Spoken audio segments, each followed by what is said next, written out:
So thanks for meeting with me today, David. It's really great to have you speak with us at our Millions Missing event. It's really special just to have you on board with MECFS and all the work that you're doing, and it's coming out of Berkeley and the United States. So I just wanted to touch on your crowdfunding project. I see that you absolutely smashed your goal. So I was just wondering if you could talk us through what your aim is to use the funds from the crowdfunding campaign. So I don't know if surprising exactly, but it was very, it was very nice and helpful. And so, yeah, I was really gratified to see that there was, that much support. I do think that, some of it came from the fact that there had been that Reuters article last month that was really very unfair to me, to patients, and it sort of positioned the thing as crazy patients, me, and one other sort of campaigner against all these eminent people. And so I think, that was generally perceived, except by I'm sure a few people, as really unfair. And in the U.S., I think it hasn't really worked that well for them. So I think there was a lot of support after that. And so, yeah, that's been, and I'm trying to sort of now, I just sort of was away for a week with family. So now I'm just back and trying to sort of figure out what to do. And one of the things I'm going to keep doing is writing these open letters. And so I think it's really important to sort of have a record of those kinds of things. So I'll keep doing that. At some point I am planning a trip to New Zealand. So that's one thing. I promised to go to Canada, so I have to do that. I'm so I'm trying to, I'll do some traveling, related to this. And then also a lot of things just come up. There's a lot of things going on in the US as well I'm going to try to look at. So, I sort of try to balance a lot of things. And, I think at some point this really needs to break out of the ghetto. And I think, I've been trying to create somewhat of a documentary record of things. And I think at some point this will, I think it's starting to a little by little, but it needs to break out of the ghetto of this community in my blog and sort of people who are interested in this into some sort of wider journalism, from my perspective, journalism scandal, and, or journalism into more outlets where more people will see things and really kind of start to get a sense of what's going on. So, that might be, that's kind of a goal over the next year, and that's not solely up to me, but I can sort of try to chip away at that. So basically, when I came to Australia, I basically put it up to people there to say, well, okay, what do you want me to do? What would be helpful?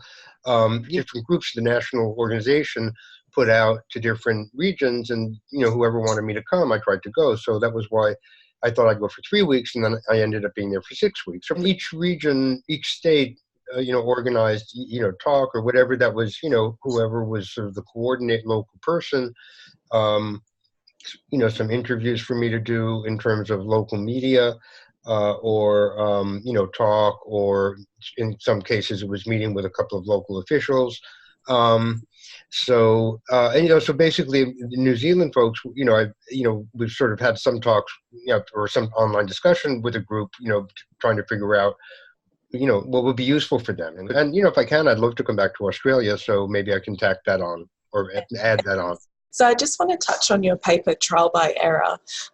So I'm sure many, many people in the Australian MECFS community know about the paper, but I was just wondering if you could give us an overview as to why you decided to look into the PACE trial and how you came about with your findings.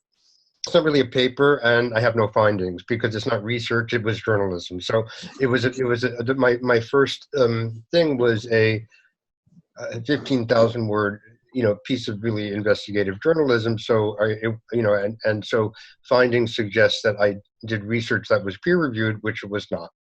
And it wasn't, it was vetted by lawyers, but other than that, I wrote it and I edited it. So there was no, vetting, except for the fact that it happened to be true, and so there's been no rebutting of it that's been effective.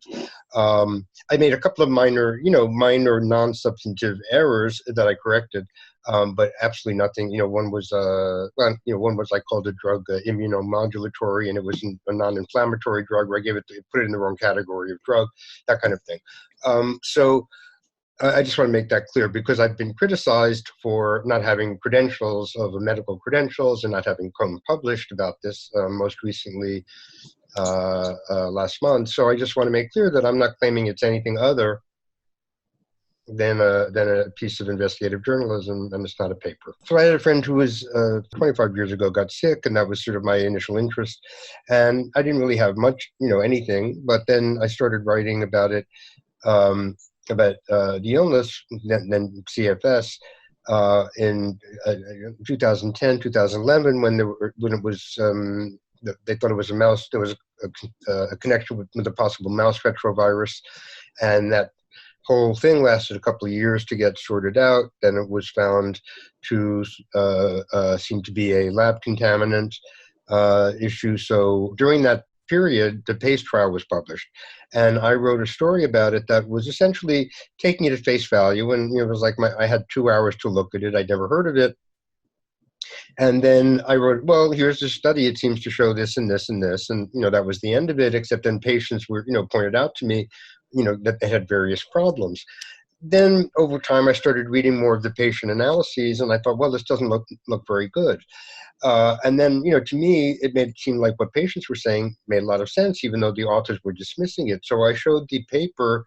I was at that time already at Berkeley, and I showed the but I'm not an epidemiologist, or I'm not a biostatistician, and I'm a social scientist. And I showed it to my biostats and epidemiology colleagues, and they were just kind of astounded at how awful this paper was, and they couldn't believe that it was published by the Lancet, and now it's actually used in epidemiology seminars as a case study of bad science. So the Lancet says it's a fantastic paper and defends it, and so on. Everybody up and down the wazoo in the UK thinks it's fantastic. And at Berkeley, it's presented as a case study of bad science, and elsewhere as well. So, basically, these people are really, from my perspective, in a state of somewhat mass delusion. They're looking at something and, looking at it, and they really either do not understand that it's terrible, or so I don't really understand it. But in any event, that kind of sense that I'm involved in a state of where people are having a mass delusion is really what's kept me fascinated all these years, because they're really insisting that up is down and black is white. And I look at it and I'd like, really? And I keep looking at it more and more, and I think each time you look at it, there's more like, really? It's hard to believe. So I just do find it, continuously fascinating. I think it's a terrible situation, but I think it's a good project for me to be pursuing. Yeah, so I have a social science degree, and I have never claimed to have any special expertise in epidemiology or biostatistics, or that I have any special claim to be able to analyze these studies. However, I am smart enough to know that it is impossible to be disabled and recovered simultaneously on a measure in a study. You cannot do that. I also know that, like as I just wrote yesterday, if a study says one thing and you then misinterpret these data and make it seem 3 times worse, then you can't do that, and you have to issue a correction. You don't have to be a statistician to understand those things. And I'm a smart guy, and I was a journalist for a long time, and I am still a journalist, even though Reuters has called me a former journalist. So you don't have to be that smart to figure these things out, and patients had figured it all out before me anyway. So it's just I don't really understand the whole situation. I do feel like there's kind of inroads, and what I'm trying to do is kind of find sort of errors that they're making, and then probe into bore into those a little bit. Be public. So everybody I see a lot of people. On some of these open letters. And I think that's important, because I think they've been able to just do things by sort of, shifting things around and not avoiding, this and that. And, I think that's not really going to not really work anymore. No, just I know, I know some of the specifics of your issues there, and I think it seems like there's been, slightly some movement since the year I've been there, which is, which seems good in terms of things, and I just hope, things keep at least inching forward, although not obviously, they should be much, much faster. So what can I say? But I try to look on the good side and think, okay, I see things moving. And, I know to everybody who's really, struggling with the illness, of course, it's horribly too slow. So I totally understand that. So I hope it keeps moving in any event, even too slowly.